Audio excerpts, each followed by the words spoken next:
시청자 여러분, 안녕하세요. 오늘 방송은 과거 왕권이 존재했던 시절 세계 어느 궁궐에서든 약간의 명칭만 다를 뿐 반드시 존재했었던 황권이라는 중성 인간에 대한 스토리를 테마로 진행하려고 합니다. 황권들은 성적 능력을 상실한 남자들을 이르는 말인데, 이들은 누구나 선천적으로 성기능 없이 타고난 남자들이 아닌 여러 가지 이유와 강제에 의해 인위적으로 거세하였거나 거세당한 남자들이었죠. 이들이 거세하여 환관이 된 목적은 궁궐 안의 주인인 왕, 혹은 황제 즉 군주의 궁궐 안에서 넝쿨과 같은 성적 권한을 완벽하게 지켜나가며 입궁하여 내궁한 군주의 여인들 곁에서 상황에 따라 그녀들과 가까이 있을 수밖에 없는 남자가 해야 할 일을 해주기 위해서였습니다.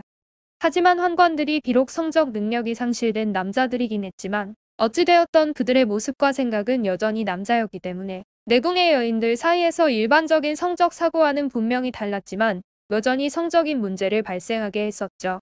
황건들의 가장 중요한 일인 황후나 비빈들의 사생활을 뒷바라지하는 가운데 그녀들은 일부 이성과 만나는 듯한 위안을 느끼게 되었고, 황제가 꼴까닥 해버림으로써 정상적인 성생활을 즐긴다는 것은 당연히 물 건너 가버린 태우들과는 더욱 심각한 상황이 만들어졌습니다.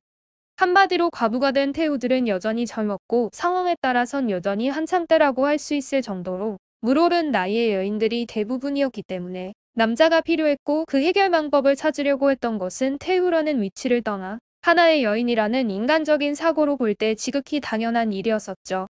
그녀들은 생리적으로 일어나는 성적 욕구를 해결해야 했고, 그렇기 때문에 방법을 찾아내야 했는데 그 해결점을 찾기 위해 반드시 필요한 존재가 환관이었습니다. 그들은 극히 일부의 충성심이 강한 태우들의 신복 같은 내시들이었는데, 이들은 돈을 주면 자신이 모시는 여인들을 위해서 어떤 행위도 서슴없이 해댔었기에 그것을 잘 알고 있던 태우들은 그들을 적극적으로 움직이게 됩니다. 하지만 그들은 이미 성적 능력이 상실된 내시들이었기에 스스로 태우들의 욕구를 해결해 줄 수는 없었지만, 이들은 태우의 성적 욕구를 해결해 주기 위해 외부로부터 들어오는 도덕적 여론의 공격도 피하고 충분한 명분을 세울 수 있는 상황을 충족시키면서 남자를 태우의 침소에 집어넣어 주기 위해 가짜 내시를 만들어 환관으로 내궁으로 끌어들였습니다. 그러기 위해선 모든 환관들이 반드시 거치는 거세수를 받았다는 증명은 당연했고, 특히 군주의 여자들 속으로 들어가는 남자이니 더욱 철저한 증명이 필요했었기 때문에 가짜 환관 한 명을 만들어내는 일은 만만치 않았습니다. 부중궁궐이란 곳이 과거 황제시대에도 그렇게 만만한 곳이 아니었기 때문에 가짜 환관을 만들어 누구의 의심도 받지 않고 자연스럽게 입궁시켜 태후의 곁으로 보내기 위해선 반드시 가짜 거세수를 받는 과정이 필요했고, 이때 누구에도 의심을 받지 않고 완벽하게 당당한 내시 행세를 하기 위해선 여러 가지 행위가 필요했죠.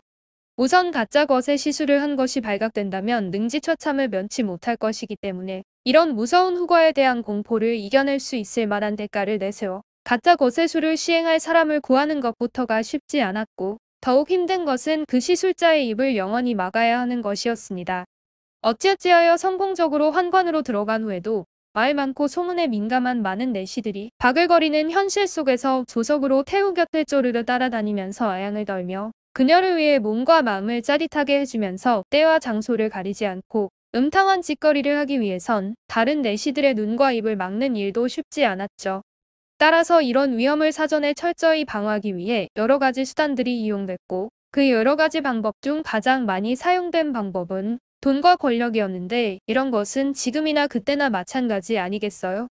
돈이나 권력 중 사용할 것을 결정할 때 만약 주선하는 자가 내시의 경우는 무조건 현찰이었고, 그 외에는 대부분 권력의 힘을 이용하여 뭔가 대가를 주는 방법이었는데, 과거 중국 궁궐의 태우들 중 외간 남자를 이런 식으로 끌어들인 경우가 적지 않았지만 대표적인 태우는 시황제의 어머니이자 여부리와 놀아났던 조이태우였죠.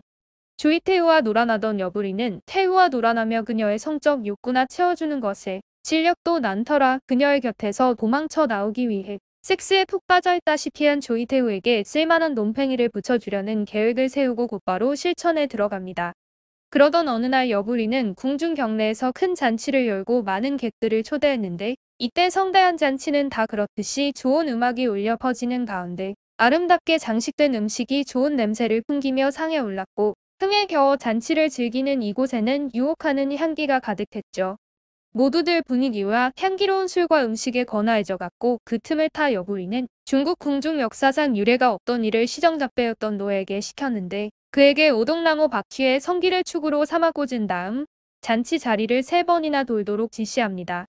엽을 위해 이해도된 해괴망측한 짓거리는 발없는 말이 천리를 간다고 수많은 사람들과 말 많은 내시들이 모두 두 눈으로 봤으니 온 국내에 퍼져나갔고, 따라서 섹스의 굶주린 조이태우 귀에도 들어간 것은 당연했죠. 이처럼 조이태우가 그 사건에 대한 것을 알게 된 것은 곧 엽을 위해 교활한 계획이 성공했다는 것이며, 이후 그 시정잡배 노예는 진나라 남자들의 성적 능력을 대표하는 신기한 인물로 유명해집니다. 엽을 위해 이 대담하고도 기이한 비범했다고 할 수 있는 연출을 통해 조이태우는 그가 원하던 대로 노예에게 엄청 짙은 흥미를 느끼게 됩니다. 조이태우가 노예라는 시정잡배의 모종에 괴상한 힘에 깊은 관심을 보인다는 것을 확인한 여부리는 다음 계획을 진행하는데, 그것은 노예를 내시로 만들기 위해 형벌을 집행하는 관리를 매수하여 그에게 가짜 궁형을 집행하여 거짓으로 내시로 만들어 다른 환관들 틈에 섞여 들어가 내궁으로 들어가게 하는 것이었죠. 당시 뇌물이란 것은 황제의 어명 다음으로 직방의 효과를 내는 것이었기에 당연히 여부류의 돈은 예외 없이 강력한 힘을 발휘하여 노예는 성공적으로 가짜 환관이 되어 내궁으로 들어가 즉시 섹스에 굶주린 조이태우에게 꿈에 그리던 만족을 느끼게 해줍니다. 몇 번의 섹스를 하고 난 조이태우는 그동안 즐겨왔던 여부리고 나발이고는 안중에도 없어졌고, 오로지 자신의 몸을 경련을 일으킬 정도로 만족시켜준 가짜 환관 노예를 절대로 소나기에서 놔두지 않겠다는 듯 지독한 사랑에 빠져들게 됩니다. 노예라는 가짜 환관의 맛에 빠져든 태우를 확인한 여부리는 당연히 기다렸다는 듯 슬금슬금 그녀의 품에서 튀어나가 마치 자유를 찾은 것처럼 홀가분하게 궁궐을 활보하며 조이태우와의 불륜 아닌 불륜으로 인해 시작된 불안에서 해방됩니다. 노예는 내궁의 왕초 조이태우와 인관계 이상의 현실을 즐기며 수년간 그녀의 침소를 들락거리며 생활하였고, 태우는 주책인지 노망이 난 것인지 임신하게 되자 그런 소문이 밖으로 새어나갈 것을 염려하여 옹현에 비교적 외지고 한적한 궁궐로 들어가 동지를 패고 시형제의 씨가 다른 아들을 2명이나 생산하며 여전히 노예의 품속에서 떨어질 줄 모르는 정신 나간 생활을 이어갑니다. 상황이 이렇게 되었을 때 힘과 돈 있는 여인의 애첩이 되면 당연히 그렇게 되었듯, 노예는 이미 과거 비천했던 시정잡배가 아니라 태후의 은총과 총애를 받으며 장신후의 자기를 받고 내궁의 일을 결정하는 대권을 장악하며 공밖에 화려하고 의리의리한 대저택을 짓고 기세등등한 주인 역할을 합니다.